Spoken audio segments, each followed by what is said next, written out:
কেন্দ্রীয় ব্যাংকের নির্দেশনার পর প্রয়োজনীয় ঋণ থেকে বঞ্চিত হচ্ছেন ইসলামী ব্যাংকের গ্রাহকরা। সম্প্রতি নিয়ন্ত্রক সংস্থার এক পরিপত্রে বলা হয়, ঋণ ছাড় করতে পারবে না নির্বাহী কমিটি, বরং লাগবে পরিচালনা পর্ষদের অনুমোদন।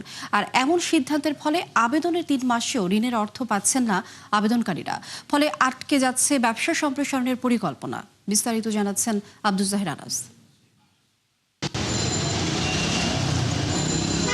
দেশের ক্ষুদ্র মাঝারি উদ্যোক্তাদের ঋণের জন্য বড় ভরসার জায়গা ইসলামী ব্যাংক। দেশের প্রত্যন্ত অঞ্চল থেকে শুরু করে রাজধানী ঢাকা সবখানেই রয়েছে এরকম গ্রাহক। সাধারণত একটা নির্দিষ্ট অঙ্ক পর্যন্ত সেসব গ্রাহকদের জন্য ঋণ অনুমোদন দিত ব্যাংকের নির্বাহী কমিটি, কিন্তু সম্প্রতি এক নির্দেশনায় তা বাতিল করেছে কেন্দ্রীয় ব্যাংক। ফলে কয়েক মাস ধরে আবেদন করেও তা পাচ্ছেন না অনেকে, যে কারণে বন্ধ রয়েছে ব্যবসা সম্প্রসারণের কার্যক্রম। সূত্র বলছে, জাতীয় নির্বাচনের পরপরই ইসলামী ব্যাংকের ঋণ ব্যবস্থাপনায় বিশেষ নির্দেশনা দেয় বাংলাদেশ ব্যাংক। বলা হয়, ব্যাংকের সব ধরনের বিনিয়োগ এখন থেকে পরিচালনা পর্ষদের অনুমোদনের মাধ্যমে দিতে হবে। যদিও এমন সিদ্ধান্তের পক্ষে নন অর্থনীতিবিদরা।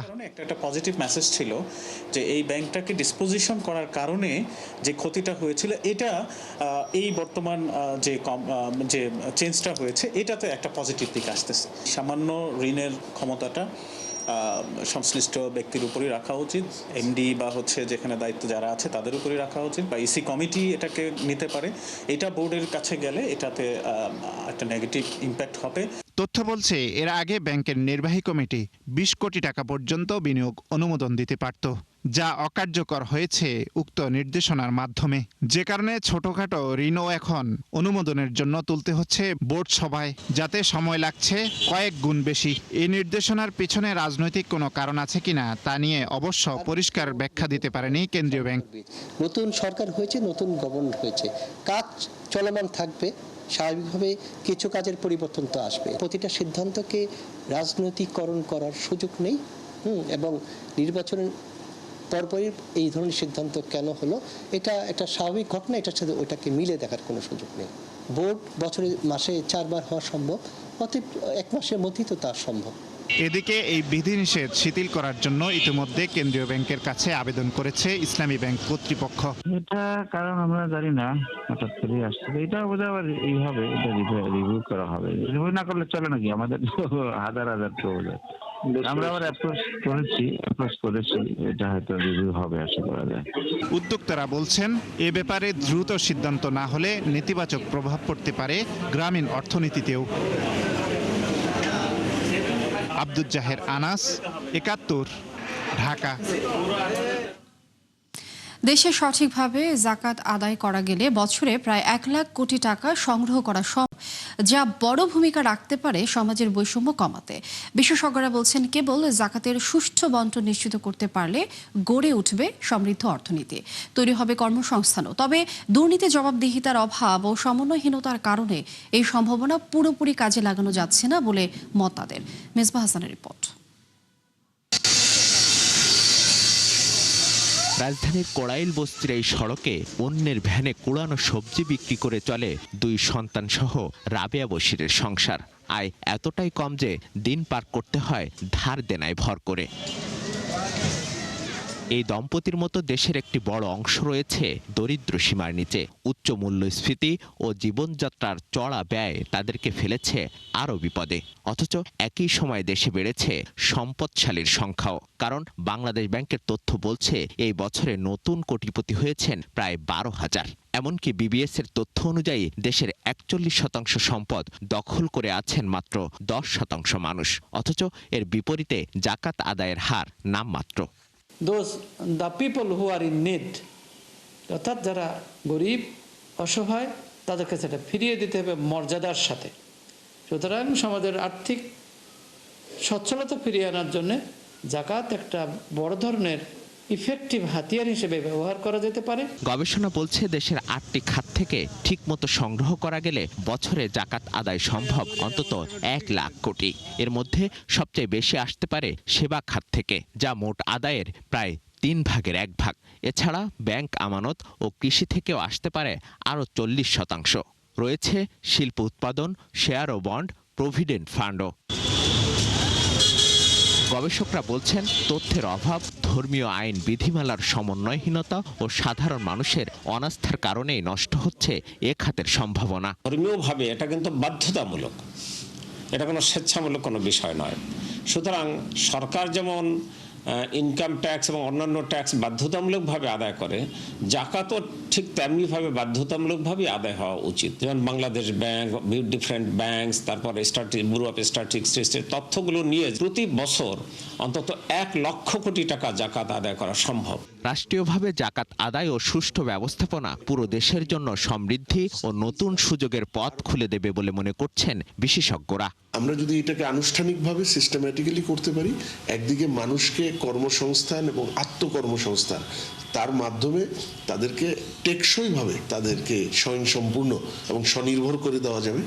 আরেকদিকে একটা সবচেয়ে বড় বিনিয়োগ আপনি করতে পারেন হিউম্যান ক্যাপিটাল বা মানব সম্পদ উন্নয়ন, তার মাধ্যমে। জাকাত 1% ধরে ক্যালকুলেশন করেন তাহলে 55,000 কোটি টাকা জাকাত আদায় করা সম্ভব বাংলাদেশ থেকে।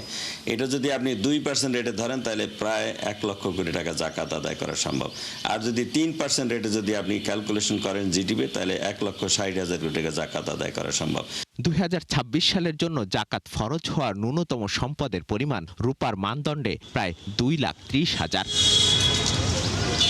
মিসবাহ হাসান, 71, ঢাকা। দর্শক, ছুটির দিনের বাজার পরিস্থিতি জানবো। রাজধানী কারণ বাজার থেকে এই মুহূর্তে আমাদের সহকর্মী মিসবাহ হাসান যুক্ত হচ্ছেন।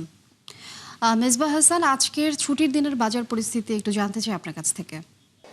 ছুটির দিনে বাজার পরিস্থিতি আমরা গেল সপ্তাহে যেটি দেখেছিলাম যে সবজির বাজার কিছুটা স্থিতিশীল, হয়তো ব্রয়লার মুরগির ক্ষেত্রে অনেকটা দাম বেড়ে গেছিল। এই সপ্তাহে ব্রয়লার মুরগি কিন্তু যেটি 220 টাকা পর্যন্ত বিক্রি হতো, আজকে 10 টাকার পরিবর্তন আমরা দেখেছি, 230 টাকা বিক্রি হচ্ছে, 220 থেকে 30 পর্যন্ত। এছাড়া সোনালী মুরগির দাম কিন্তু বিক্রি হচ্ছে, যেটি 300 টাকা ছিল সেটিও 20 টাকা বেড়ে গেছে, 320 টাকা পর্যন্ত বিক্রি হচ্ছে। অন্য সবজির ক্ষেত্র গেল সপ্তাহের চেয়ে সেটি আমরা দেখি যে প্রতি বেগুনের এখানে গত দেখেছি 60 থেকে 80 টাকা পর্যন্ত কেজি, সেটি এখন বিক্রি হচ্ছে প্রায় 100 থেকে 120 টাকা পর্যন্ত। আমরা প্রতি পিস ফুলকপি গেল সপ্তাহে আমরা দেখেছি 30 থেকে 40 টাকা বিক্রি হতে, আজকে সেই বাজারটা কিন্তু 50 টাকা পর্যন্ত বিক্রি হচ্ছে। শসা কিন্তু দাম বেড়ে গেছে, শসার ক্ষেত্রে বিক্রি হচ্ছে যেটি কিন্তু 50 থেকে 60 টাকা কেজি ছিল, এখন কিন্তু 80 থেকে 90 টাকা কেজি শসা বিক্রি হচ্ছে। এছাড়া ঈদ কিন্তু সামনে ঘনিয়ে আসছে, তারপরে আমরা মশলার বাজারে খোঁজখবর নিয়েছি, সেটি মশলার দামও কিন্তু আমরা অনেক ক্ষেত্রে বাড়তি দেখেছি। সবকিছু মিলে বাজারের যে অবস্থা আসলে গেল সপ্তাহে যে ছিল সেই স্থিতিশীলতা ছাড়িয়ে কিন্তু এ সপ্তাহে এসে প্রত্যেকটা সবজির ক্ষেত্রে প্রায় 20 থেকে 30 টাকা আমরা বাড়তি দেখেছি। এছাড়া মাছের বাজারের ক্ষেত্রেও আমরা দেখেছি যে মাছের বাজার অনেকটা স্থিতিশীল হয়েছে, বিশেষ করে সামুদ্রিক যে মাছগুলো সেই মাছগুলোর ক্ষেত্রে আমরা অনেকটা বাড়তি দাম দেখেছি। মশলার বাজারের কথা বলছিলাম, মশলার বাজারে যেটি এলাচ এবং লবঙ্গের দাম কিন্তু বেড়ে গিয়েছে কিছুটা। এছাড়া তেলের বাজারে আমরা খোঁজ নিয়েছি, তেলের বাজারটা গেল অনেকদিন ধরে স্থিতিশীল ছিল, সেই বাজারটাও কিন্তু এখন কিছুটা বেড়েছে, যেটি প্রতি বোতল ক্ষেত্রে 20 থেকে 30 টাকা পর্যন্ত বেড়েছে আমরা জানতে পেরেছি। সবচেয়ে মিলিয়ে এই ছিল বাজার নিয়ে সবশেষ। লিনিয়া, অনেক ধন্যবাদ মিসবাহ হাসান আমাদের সাথে যুক্ত হবার জন্য। দর্শক, রাজধানী কারণ বাজার থেকে আমাদের সাথে যুক্ত ছিলেন সহকর্মী মিসবাহ হাসান। বাজার পরিস্থিতি আমরা জানছিলাম তার কাছ থেকে। চাহিদা অনুযায়ী ডিজেল পাচ্ছে না চট্টগ্রাম বন্দরের সাথে সংশ্লিষ্ট দেশের বেসরকারি ইনল্যান্ড কন্টেইনার ডিপোগুলো। এরই মধ্যে জ্বালানি সংকটে পড়ার শঙ্কায় বিপিসিকে চিঠি দিয়েছে ডিপোগুলোর সংগঠন বিগডা। নেতাদের দাবি, প্রয়োজনীয় জ্বালানি না মিললে ব্যাহত হবে আইসিডির কার্যক্রম, ফলে স্থবির হয়ে পড়বে আমদানি রপ্তানি। জহিরুল ইসলামের ক্যামেরায় প্রণবেশ চক্রবর্তীর প্রতিবেদন। মধ্যপ্রাচ্য জুড়ে ইরান, যুক্তরাষ্ট্র, ইসরায়েল সংঘাতের কারণে জ্বালানি সংকটের প্রভাব পড়তে শুরু করেছে বেসরকারি ইনল্যান্ড কন্টেইনার ডিপো বা আইসিডিগুলোতে। আইসিডিগুলোতে কন্টেইনার ওঠানামার কাজে ব্যবহৃত হয় রিচ স্টেকার, সাইড লিফটার, টপ লোডার, ফর্কলিফটের মতো ভারী যন্ত্রপাতি। এগুলো সবই নির্ভর করে ডিজেলের উপর। ইনল্যান্ড কন্টেনার ডিপোগুলোতে প্রতিদিন ডিজেলের চাহিদা 60 থেকে 65 হাজার লিটার হলেও রাষ্ট্রায়ত্ত বিপিসির পদ্মা, মেঘনা ও যমুনা থেকে ডিজেল মিলছে চাহিদার 60 থেকে 70%। বর্তমানে যেটা হচ্ছে এই 60,000-65,000 লিটারের মধ্যে ডিপোগুলো হয়তো দৈনিক 60 থেকে 70 ভাগ ডিজেল পাচ্ছে। এতে ডিপোগুলোকে তাদের কার্যক্রম রেশনিং করতে হচ্ছে। চট্টগ্রাম বন্দর ও চট্টগ্রাম নগরীর আশপাশে 21টি বেসরকারি ইনল্যান্ড কন্টেনার ডিপো বা আইসিডি রয়েছে। আইসিডিগুলো থেকে প্রতিদিন প্রায় 2000 রপ্তানি পণ্যবাহী কন্টেনার চট্টগ্রাম বন্দর হয়ে বিদেশের বিভিন্ন দেশের নির্দিষ্ট গন্তব্যে যাত্রা করে। তাই অফডকের কার্যক্রম স্থবির হলে দেশের আমদানি রপ্তানি পণ্য পরিবহনে সংকট তৈরি হবে, যে কারণে সেখানে ডিজেল সরবরাহের বিকল্প পদক্ষেপের দাবি তুলেছেন বন্দর ব্যবহারকারীরা। বর্তমান যে মধ্যপ্রাচ্যে যুদ্ধাবস্থা বিরাজ করছে এবং হরমুজ প্রণালী দিয়ে জাহাজ আসা যাওয়ার ক্ষেত্রে যে প্রতিবন্ধকতা সৃষ্টি হয়েছে, এটা যদি আরও বেশি দিন লিঙ্গার করে তাহলে হয়তো জ্বালানি সাশ্রয়ের ব্যাপারে বা জ্বালানি অল্টারনেটিভ পয়েন্ট থেকে সংগ্রহ করা বা অল্টারনেটিভ কোনো একটা সাপ্লায়ার থেকে সংগ্রহ করা, এটার ব্যাপারে সরকারকে জোর দিতে হবে এবং বর্তমানে যে জ্বালানি সংকট আমরা মোকাবিলা করছি সেটাকে সুষ্ঠু একটা ব্যবস্থাপনার মাধ্যমে এটাকে পরিচালনা করতে হবে। দেশের রপ্তানি খাত ও আমদানি পণ্যের সরবরাহ ঠিক রাখা এবং চট্টগ্রাম বন্দর গতিশীল রাখতে রাষ্ট্রায়ত্ত বিপিসি থেকে আইসিডিগুলোতে ডিজেল সরবরাহ নিরবিচ্ছিন্ন রাখার পরামর্শ বিশেষজ্ঞদের। এদের সংখ্যাটা হয়তো পাবলিকের যে গাড়ি বা মোটরসাইকেল, হন্ডা, এটা এত সংখ্যক না, চোখে হয়তো পড়তেছে না। এটার ইম্প্যাক্ট কিন্তু তার চেয়েও বেশি, কারণ তারা পোর্ট থেকে মাল খালাস করতে পারছে না, তারা হ্যান্ডলিং করতে পারছে না। আমার জানা মতো আরও একটা ইন্ডাস্ট্রি তাদের বাজারে তারা তেল নিতে পারতেছে না। তো এগুলোর ব্যাপারেও জরুরি ভিত্তিতে কার্যক্রম নেওয়া উচিত। এটাকে অবহেলা করার সুযোগ নাই।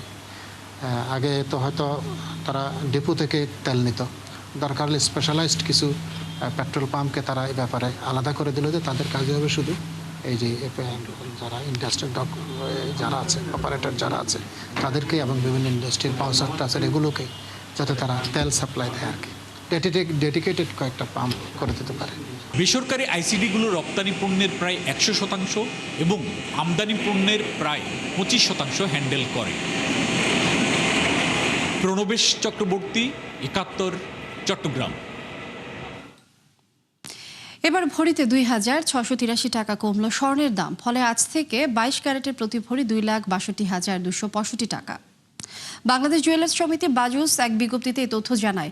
মূলত ইরান ইসরায়েল সংঘাতের জেরে বিশ্ববাজারে 2.5% কমেছে স্বর্ণের দাম, আর তাই তেজাবি স্বর্ণের সাথে মিল রেখে দেশীয় বাজারে এই সমন্বয় করা হয়েছে। নতুন মূল্য অনুযায়ী 21 ক্যারেটের প্রতি ভরি 2,50,368 টাকা। কমেছে রূপার দামও। সনাতন পদ্ধতির 1 ভরি রূপার দাম 3,732 টাকা নির্ধারণ করে দেয় বাজুস। ইরান যুদ্ধের প্রভাবে বেড়েই চলেছে তেলের দাম। সবশেষ তথ্য অনুযায়ী 2.5% বেশি বেড়ে অপরিশোধিত তেলের দাম দাঁড়িয়েছে $103। বিশ্ববাজার স্থিতিশীল করতে তেল সমৃদ্ধ দেশগুলো তাদের জরুরি মজুদ থেকে রেকর্ড 40 কোটি ব্যারেল তেল ছাড়ার সিদ্ধান্ত নেয়, যেখানে যুক্তরাষ্ট্র থেকে আসবে 17 কোটি ব্যারেল। এরই মাঝে 8.5 কোটি ব্যারেল তেল উত্তোলনের কার্যক্রম শুরু করেছে দেশটি, যা আগামী সপ্তাহের শেষ নাগাদ বাজারে সরবরাহ শুরু হবে। যদিও 40 কোটি পুরোটা বাজারে আসতে সময় লাগবে আরও 4 মাস। কিন্তু এত কিছুর পরেও খার্গ দ্বীপে হামলার কারণে ইরানের তেল কেন্দ্রগুলোতেও ধর্মঘটে লাগাম টানা যাচ্ছে না তেলের দামে। চলতি বছরে প্রথম 2 মাসে চাকরি হারিয়েছেন 1 লাখের বেশি কানাডিয়ান। এতে দেশটির বেকারত্বের হার বেড়ে দাঁড়িয়েছে 6.7%। তথ্য বলছে এ হার G7 ভুক্ত ধনী দেশগুলোর মধ্যে ফ্রান্সের পর দ্বিতীয় সর্বোচ্চ। মূলত কানাডার উপর মার্কিন শুল্কের প্রভাব চাপ বাড়াচ্ছে দেশটির অর্থনীতিতে। গেল বছর ক্ষমতা গ্রহণের পর থেকে ট্রাম্প অটোমোবাইল, ইস্পাত এবং অ্যালুমিনিয়াম সহ গুরুত্বপূর্ণ কানাডিয়ান খাতের উপর শুল্ক আরোপ করেছেন, যার ফলে হাজার হাজার চাকরি হারিয়েছে দেশটির মানুষ। কানাডার বৃহত্তম রপ্তানি বাজার যুক্তরাষ্ট্র, যাদের প্রায় 3/4 পণ্যই চলে যায় ওয়াশিংটনে। কিন্তু সাম্প্রতিক মাসগুলোতে সেই হার নেমে এসেছে 67%। দর্শক, এই ছিল 71 বিজনেসের এখনকার আয়োজনে। সরাসরি সংবাদ অনুষ্ঠান দেখতে চোখ রাখুন 71 ফেসবুক পেজে এবং সাবস্ক্রাইব করুন 71 ইউটিউব চ্যানেল। থাকুন 71 সাথে।